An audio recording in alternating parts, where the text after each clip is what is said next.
What's the point of all this? No one's gonna like this episode. I mean, it's supposed to be a musical, but it's taken me this long just to get to the second song. Is this really worth all the headache? Yes. Yes, it is. Because it's getting better all the time. I'm getting better all the time.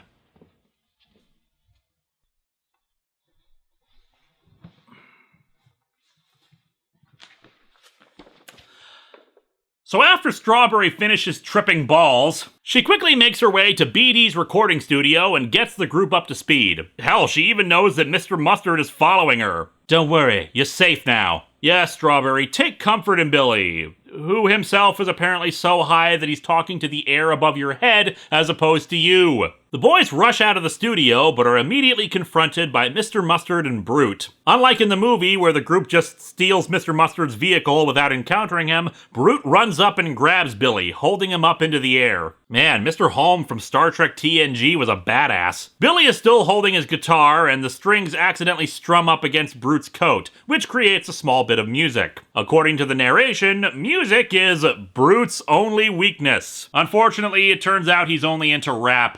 Hey, the music is calming this big thug. Play something and he might let go of me. The band starts playing an air at once.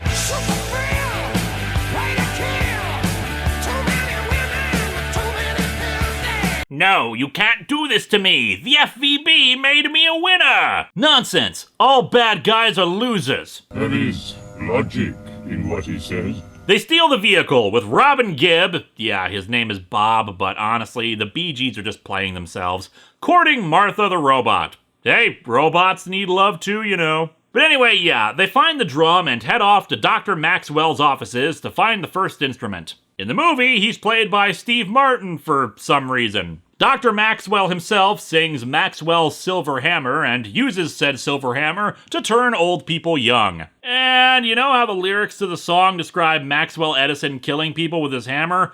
Yeah, that's not in the movie, but here we get to see it. At least 3 people murdered by him. Of course, his little youthful transformation ability with the silver hammer also turns them into slaves of FVB. But of course, no one bothers to point out that, holy crap, he has a magic hammer that turns people young! Admittedly, it apparently turns them into Boy Scouts based on that uniform, but still. And after his murderous career, Maxwell Edison retired to Stockbridge, where he went under the nickname Mad Max by the residents, met the Fifth Doctor, and then some internet reviewer mispronounced Gloucestershire.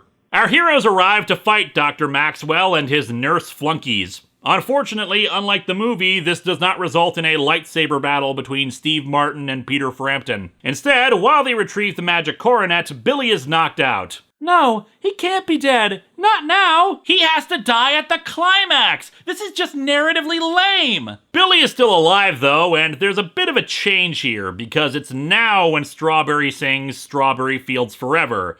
In the movie, anyway, she sings like just one line of it here, instead of after the second instrument battle. He's in a coma, or something, it's not entirely made clear. Strawberry treats him with the best possible medicine, her tender love. Gotta give it time, because you see, when you're waiting for someone to magically get better all by themselves, the whole thing becomes about time. Yeah, why the hell is she singing about herself? It's like the producers knew there was a song called Strawberry Fields Forever, but never paid attention to the lyrics of it. You could have called her Rita and used lovely Rita here to help Billy recover, like him singing it to her earlier to tell the tale of how they met, then have her sing it here to bring him out of the coma or whatever. Instead, they called her Strawberry Fields when that song is about nostalgia and apathy towards one's current surroundings, which neither applies to her character nor has any relevance to the situation at the time she sings it. So whatever, she sings to him. Billy wakes up and everything is perfect again. Wow, they held the tension for a full second. What, you're not gonna do it like they did in the movie, which looks more like Billy is gonna regenerate into Colin Baker? They get on their way to the next instrument, being held by a cult leader named Father Sun, who is using the magic tuba to create a bunch of brainwashed servants. And of course, the FVB motto of "We hate love, we hate joy, we love money" plays continuously to the brainwashed masses. So, what does Father Sun have to say? Love me. Yes, you love me. Father Sun, your brainwashing is a little confusing and contradictory. Are you money? Because I don't see how they could love you if you're not.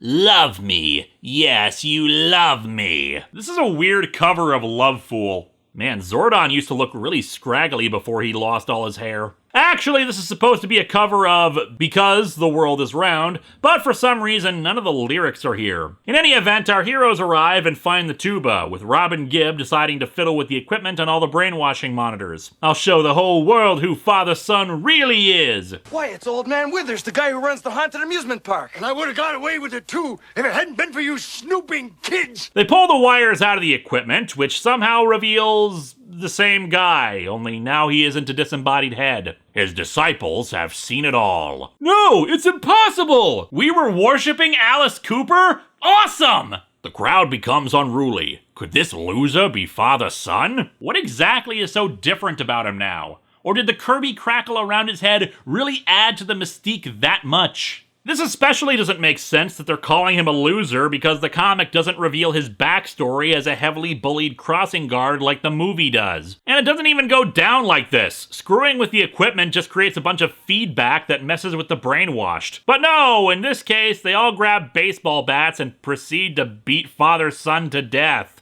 Certainly this is a victory for good. With a third instrument in their possession, our heroes head out, but the robots refuse to help anymore, initiating their self-destructs. Billy hits on an idea of how to start looking for the last instrument. We'll organize a special benefit concert in Heartland, and then we'll use the proceeds to fund a nationwide search and bring back happiness to our town. Sounds like a really crappy plan, but okay. We cut back over to BD headquarters. BD is not happy about how the band has had to cancel several appearances as a result of their escapades. $6 million lost. I wish I had never heard of Sgt. Pepper's Lonely Hearts Club Band. He says that now, but later in life, he would learn to regret how he treated them. I gave them nothing.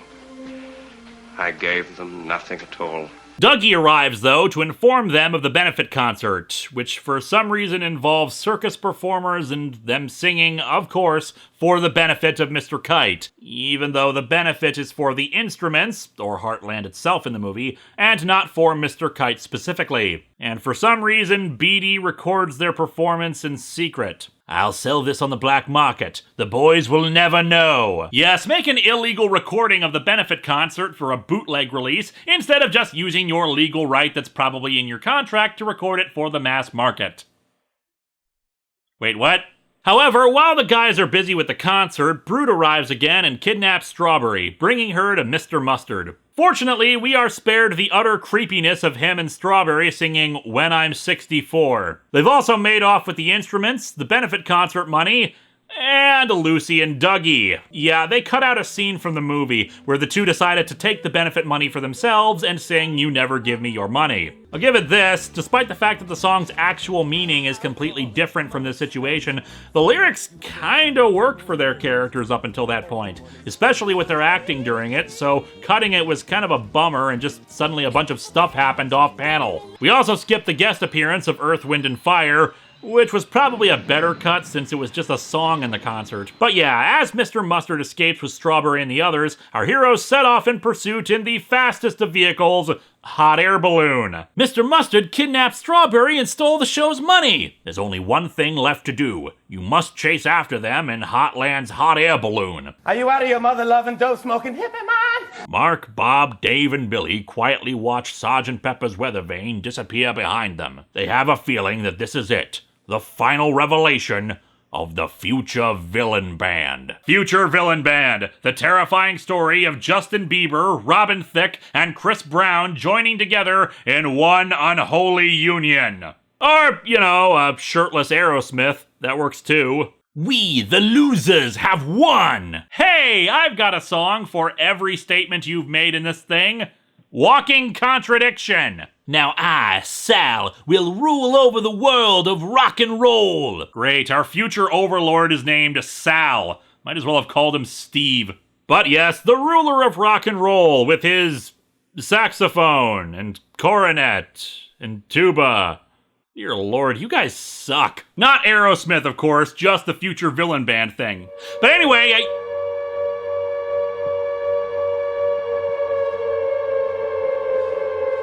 What the hell? How can this be happening?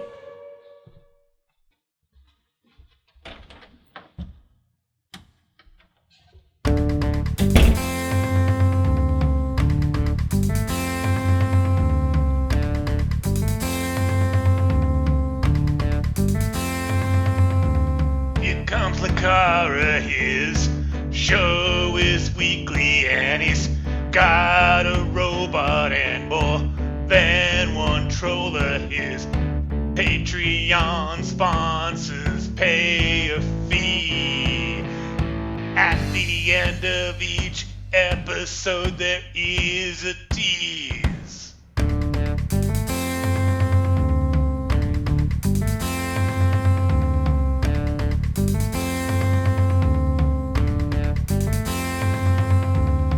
He fly an airline, buddy, not play football, nor will he linger. He drinks Coca-Cola. He say, I am a man, and you know me. Don't make him read Marvel, that's his only plea. Dumb whatever, right now, the show is free.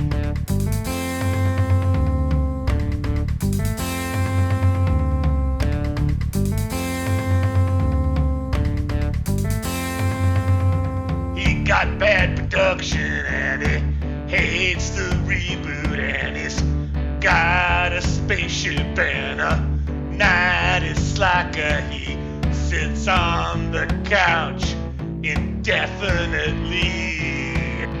Engage him on Blue Beetle and he'll never cease. Dumb whatever, right now, the show is free.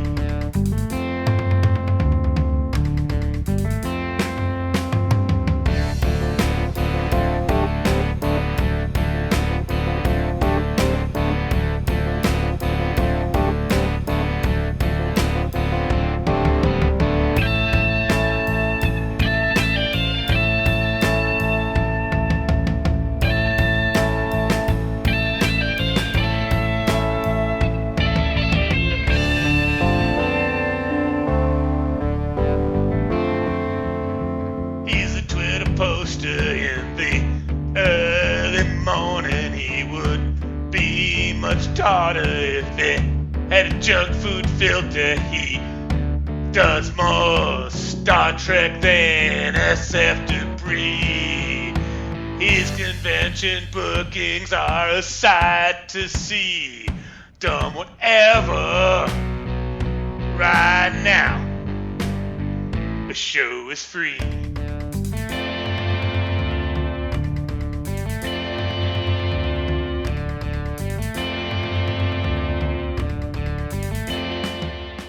You're serious with this.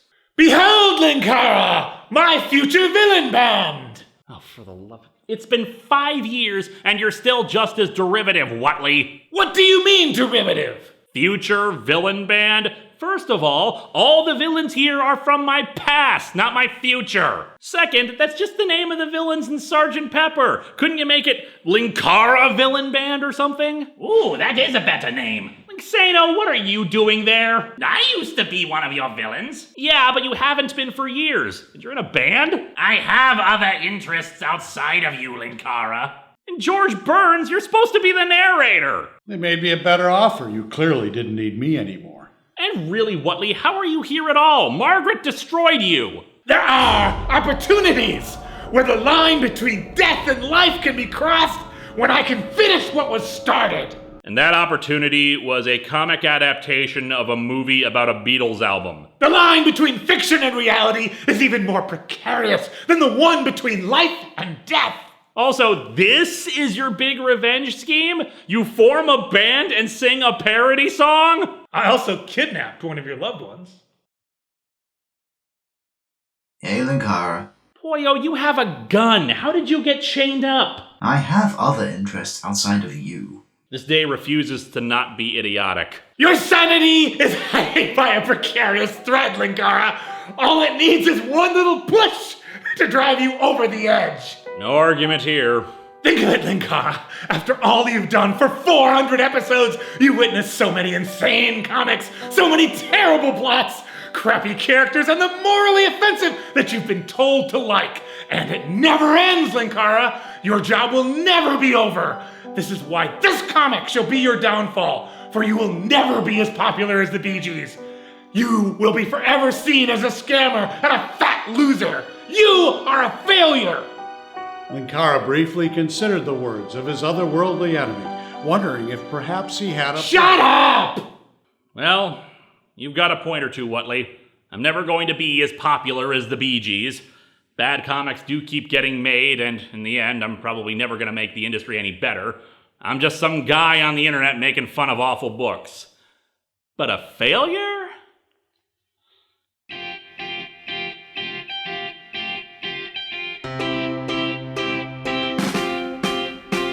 I used to get mad at the fools, the villains who thought they were cool, the throwing around insults and put downs.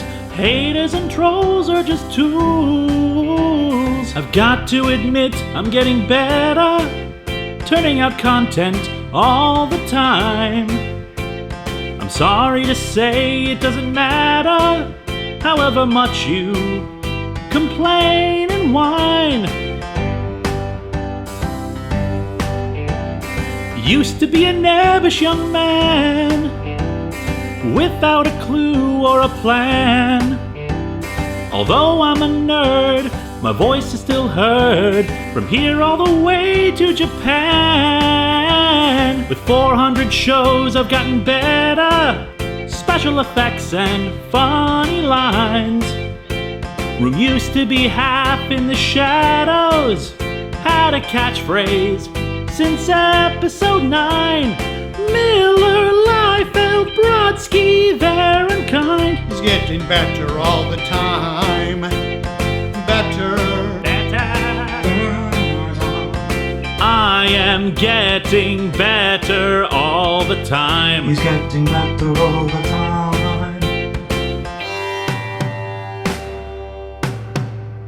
I used to let comments and insults control me and keep me away from the things that I love. Never been mean, only slightly obscene. Storyline just 'cause I can. I have got to admit I'm getting better. Every Monday the show's online. Yes, I admit it's much better. It isn't perfect, but that is fine.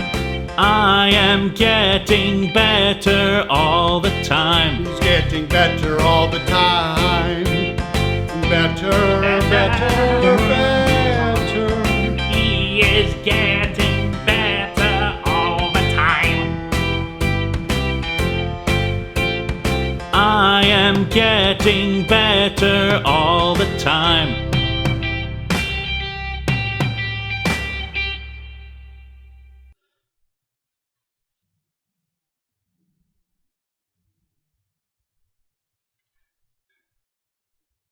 So, what are we supposed to do when the singing is over? Red Executioner, kill him! Kill him! He has no weapons! Dude, did you just steal the pyramid head I caught in a Pokeball? The barriers only weakened when you started the review. I didn't have time to plan my vengeance. Wait, does that mean that the barriers will be restored once the review is over? Yes. So, what will happen to you? George Burns, kill him! With what? You get returned to wherever you were when you died, don't you? Linksano! Actually, I've got to run too. I'm in talks to host the next version of Cosmos, and I cannot miss that meeting. Very well. I shall kill you myself, Linkara. Prepare to feel the wrath of... Boyo, please shoot him. Okay. Vengeance!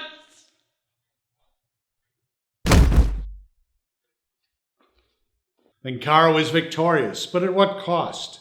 His best friend was dead, and he would have to carry that weight. I'm not dead. I know, I'm just following what the script says. With the strange and awful events behind him, Linkara knew that the only way to bring closure to this whole thing would be to finish his review. And he was able to get back from the other world because the Kool-Aid man is red. I don't know. I don't get it either. I'm going to knock off for the day. So anyway, where the hell are they? The They're just on some piles of giant coins, there's a floating staircase, and the next page reveals a huge crowd of FVB slaves watching all this unfold. Tonight I've proven that even talentless people can win! Look, guys, just because you did the theme song to Armageddon doesn't mean you're untalented. I don't even think the song's bad at all. As they start singing Come Together and taking control of Strawberry's mind, she screams out for help, and who should answer the call but Sgt. Pepper's Lonely Hearts Club Band? Hang on, Strawberry, we're coming to save you! No, you fools! Aerosmith's followers can shoot flaming CDs at you! The Bee Gees engage Brute and Mr. Mustard while Billy heads for Sal. You almost ravaged my country! You want to destroy all that is good and worth living for! That has gone on long enough! It's time for Frampton to come alive, asshole! The fight is freeing the crowd from FVB's control, but Brute is pretty damn strong. Barry Gibb goes for the instruments, but Brute grabs him again. I will rip off your hands and wear them like boxing gloves and beat you to death! At this point, it's more than a simple fight between good and evil. It's a battle to restore honor and the value of life itself. No, it isn't. Brute gets punched into the object that Strawberry is attached to, and unfortunately, it's not very strong, cracking under the impact and sending Strawberry hurtling over the edge of the stage to her death. Hey, here's this extremely colorful, goofy little film with awesome covers of Beatles songs and a plot about stolen musical instruments. Now let's murder the love interest!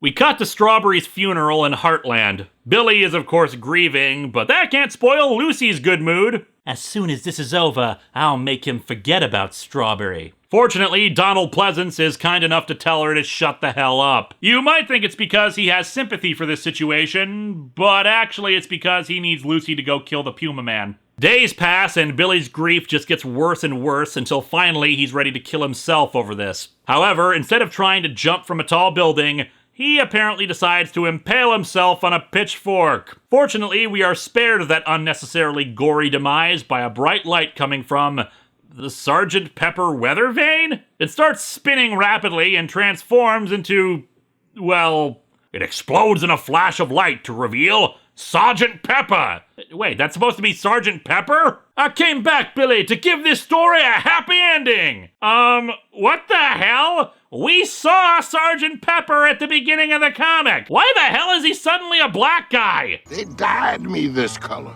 I mean, it's not like I'm complaining, since now Sgt. Pepper apparently is being played by Lando Calrissian. I'm just wondering why the hell they didn't just keep him consistent. You've got Billy Preston playing Sgt. Pepper in the movie, so just make him that way in the original too! And before anyone points out Peter Frampton being, white, it was already established in the comic that Dougie was adopted. Make Billy adopted too! Also, why the hell does Sgt. Pepper have a new magic coronet? This one comes from the weather vane. Does that mean there are two of them now? Oh, and by playing the new coronet, Sgt. Pepper magically makes Strawberry return to life and appear before Billy! When you're waiting for someone to magically get better all by themselves, the whole thing becomes about time. Huh.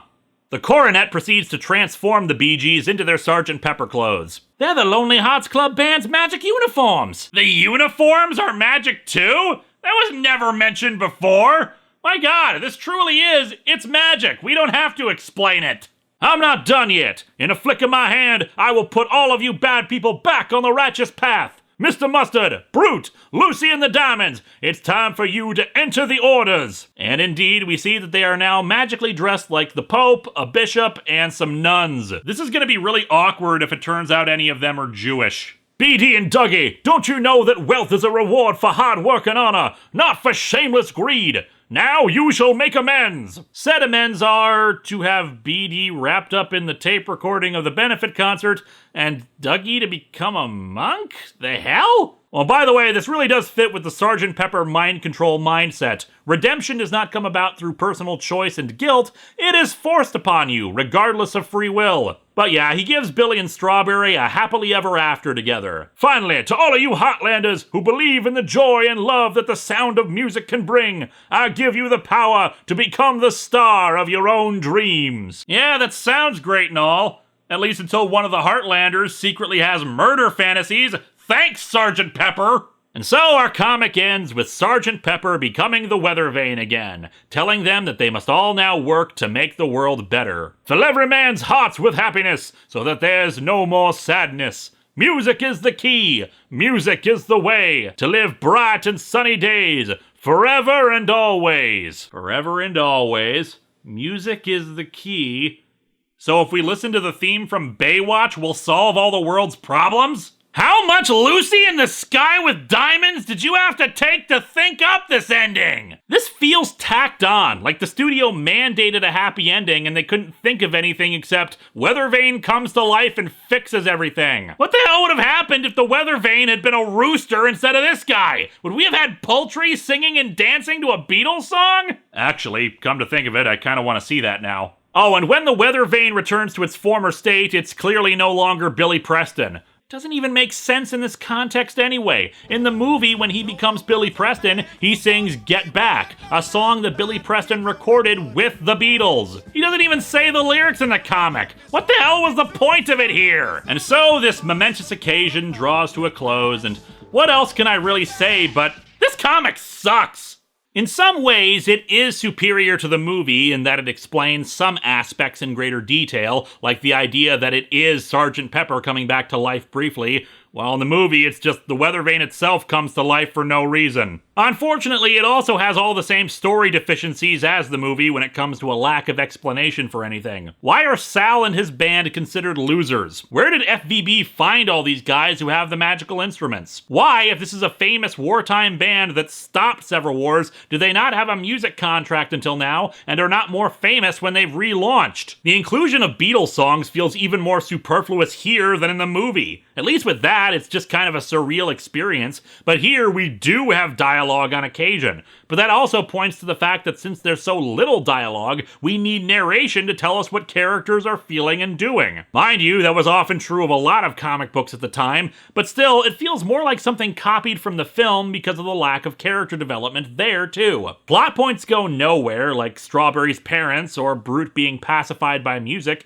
and the ending is a big old deus ex machina. Aside from some artistic hiccups here or there, though, George Perez's artwork continues to shine on through and give us distinct individuals for everyone, capturing the likenesses of the lead characters beautifully. And the hiccups can really be forgiven considering how miserable a time he was having on this book. And thus ends another review, my friends. And because I've gone on for so long, I feel I need to say something. So let me conclude things out with this statement. It's 400 episodes today, 400 times that you've hit play. I hope that I have made you smile. That's another comic for the pile. Before the credits roll again, let me say to viewers new and old, Atop the Fourth Wall is never ending.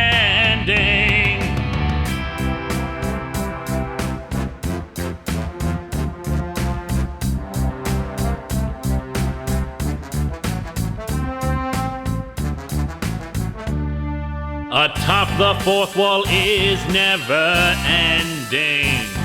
I always want to do this show. Atop the fourth wall is never ending. There are still comics out there that blow. Atop the fourth wall is atop the fourth wall is atop the fourth wall will never end. The video players change, the reviewers will too. But critics will still snark and joke. We still will entertain you all. We hope we entertain. And even if someday you die, give another show out there a try. As long as you can still find a way to laugh and smile every day. The show will never really end. That's a promise from Linkara. Atop the fourth wall is never ending. That's it for this one. See you all next week for Superman vs. The Amazing Spider-Man and all the weeks to follow for a whole lot more.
Start over.